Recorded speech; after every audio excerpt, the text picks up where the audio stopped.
Good morning. Well, I'm going to try and tell you a little bit about how we're going to decarbonize shipping the next sort of 10, 15 minutes. Oh, this one's it. Okay. Oh, sorry. Okay, just a couple of facts initially. Shipping, there's 65,000 ships in the world, over 500 GRT. Those are basically internationally trading ships. Fossil fuel consumption is 260 million tons, which produces about 800 million tons of CO2. It's about 2.7% of global CO2 emissions. And shipping, like airlines, is outside the Paris Agreement. So what's the real worry is that if nothing is done to shipping, and shipping is tracking GDP, and it's done so in the last 50 years very well, it could actually become 15% of the global emissions by 2050, which is pretty frightening. As far as Hong Kong is concerned, shipping's direct contribution is about 1.6 of GDP, but actually the indirect contribution is actually much higher because actually Hong Kong is a very major shipping center. The shipping registry in Hong Kong is the 4th largest in the world. It's actually the 1st largest in the world if you look at if you forget the flags of convenience, which is Panama, Liberia, and the Marshall Islands. So 2,600 ships under the flag, and so we are a very significant shipping center.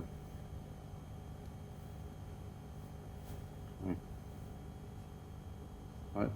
Shipping, as you probably are aware, is the most efficient means of transport. Although we're only about 10% of the transport in the whole world, shipping actually transports 90% of the goods in the world.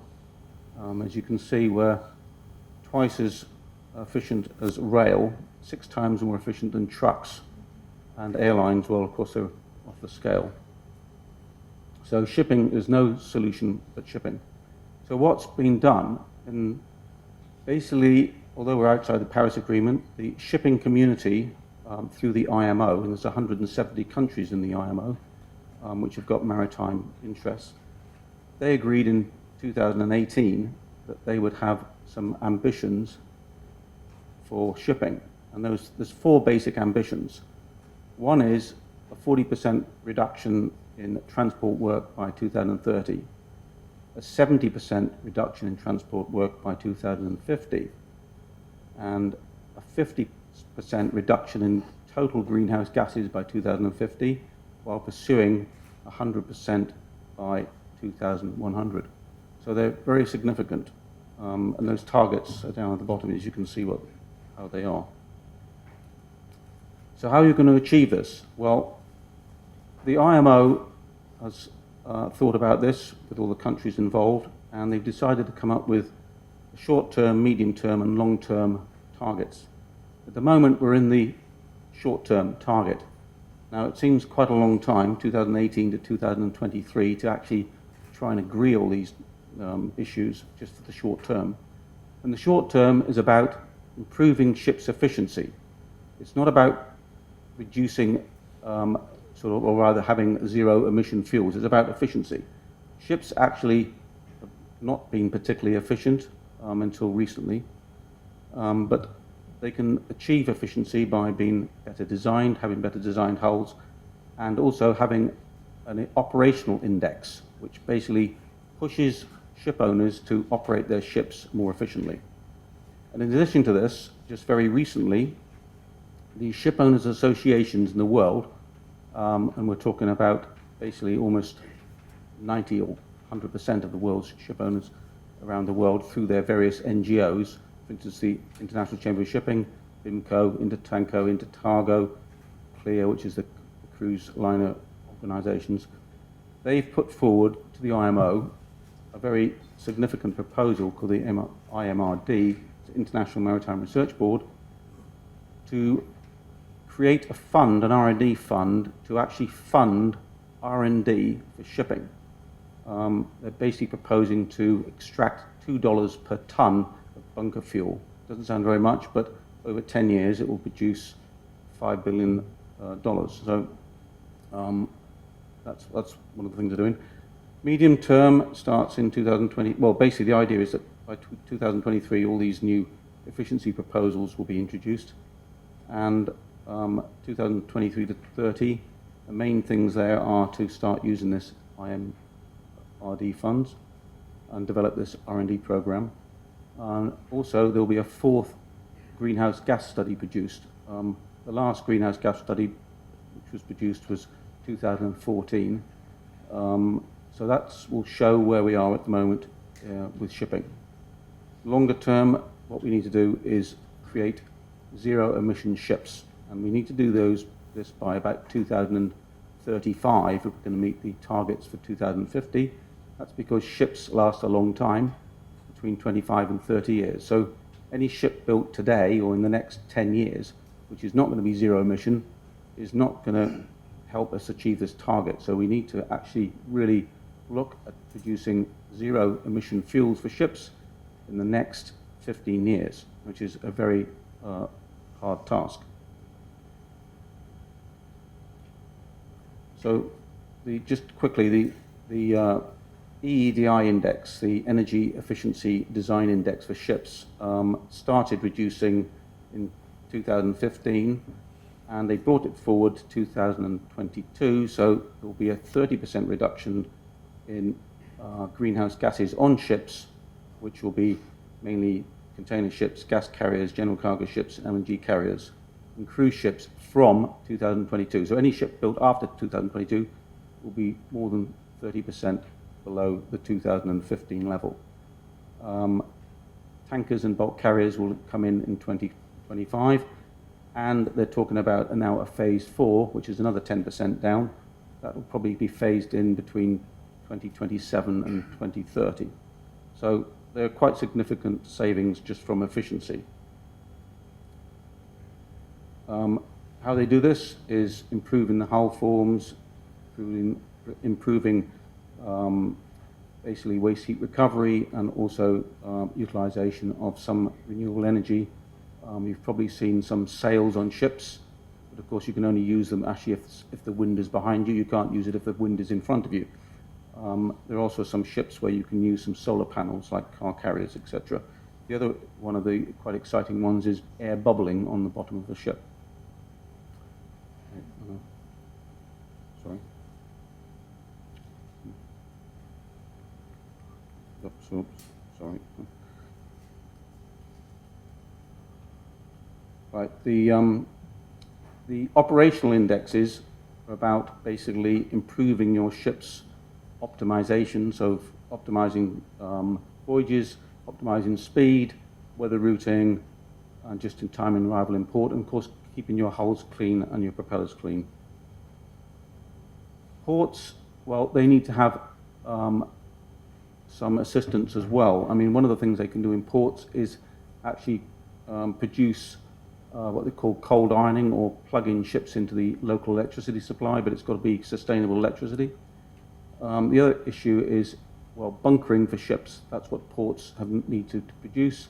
So in future, they need to be thinking about how they're going to produce low-emission fuels for ships. This just shows you quickly what the difficulty is. The green is basically efficiency and technical measures, which we have just been talking about.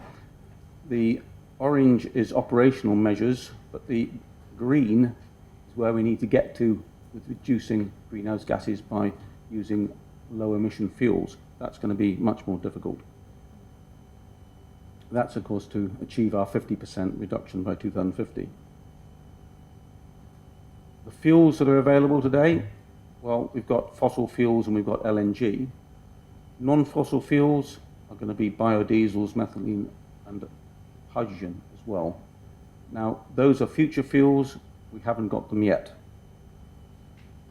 And just to give you some illustration of some of the problems as well, if we start using these fuels, as you can see, the fossil fuels of heavy fuel and MDO at the top, they're very energy dense and they're ideal, and ships have been using these fuels for the last 100 years.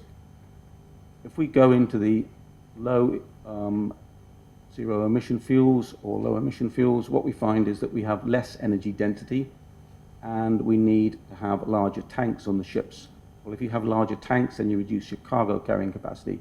So basically what we need to do is we need to have more bunkering facilities around the world. So ships need to bunker more frequently. So we need lots of ports where we can bunker these fuels if we're going to have efficient shipping.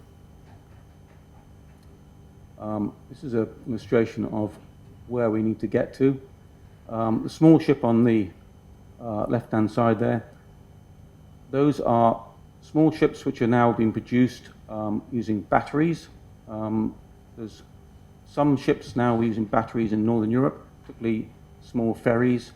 That is quite feasible because they're on short runs. They can be charged up at night or charged up even at port calls if they have a port call of more than a few hours. But the whole point is you can only use batteries if you've got sustainable electricity. So that's one of the key issues. We can't use batteries on large ships because we need many tons of batteries. They'd be so huge we wouldn't be able to carry any cargo. So we need to have dense energy for deep sea shipping. And that basically is going to come from these fuels like hydrogen and methanol and ammonia, but we can only produce those fuels with a lot of energy, so we need sustainable energy to produce them. That's one of the challenges. So countries, if they haven't got sustainable energy, can't produce these fuels. So we need lots of countries with sustainable energy to produce these fuels, and we need them stored around the world as well. Ships are going to bunker them. Now there are some biofuels possibilities as well, but the problem with biofuels is they need a lot of land. So we don't expect biofuels are going to power ships in the future, but possibly some biofuels might be in the mixture. The problem is we don't know where we're going yet. We haven't got a plan, and that is where we need the R&D, basically. So some of the outlooks and conclusions. Well, certainly if we do nothing, shipping's CO2 output will be enormous. So we have reduced basically CO2 from ships by slow steaming, and that's been done we've reduced it by 30% just between 2015 from 2008. 2008 is chosen as the year when shipping was producing the most greenhouse gases in recent years. That was because the economies were booming and shipping was belting around the world at very high speeds using huge amounts of energy. So what we also need is lots of smart digital communications between ships and ports. We need to have ships arriving in ports so they don't have to wait, they can go slow, etc. So there's needs lots of work on that. And of course we need these zero carbon ship designs by 2035 if we're going to meet this target of 2050, which is very difficult. So there's obviously no obvious fuel choice at the moment. There's lots of alternative fuels we know about, but we haven't got there yet. So the other issue is we need regulation. We need international regulation. Now the IMO has basically been producing international regulation for shipping, but unfortunately we've also had unilateral regulation, so that EU have jumped in a few places. The US has jumped in, and we don't want lots of unilateral regulations coming around because this will make things very difficult. So what we need to do is concentrate on the IMO producing international regulations, and we have a level playing field. And if we have a level playing field, everybody's got to follow it, and then we can get finance behind it because everybody is in the same boat.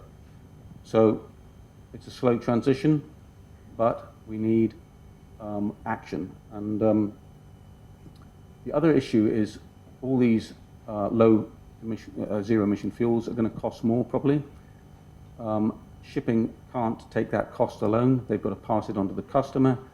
So it needs the world economy to recognize that if we're going to transport 90% of the world's goods around the world, it's going to cost more money. The customer is going to have to pay for it. So that's a bit. I'm sorry I've run over a bit. Anyway, thank you very much. Thank you.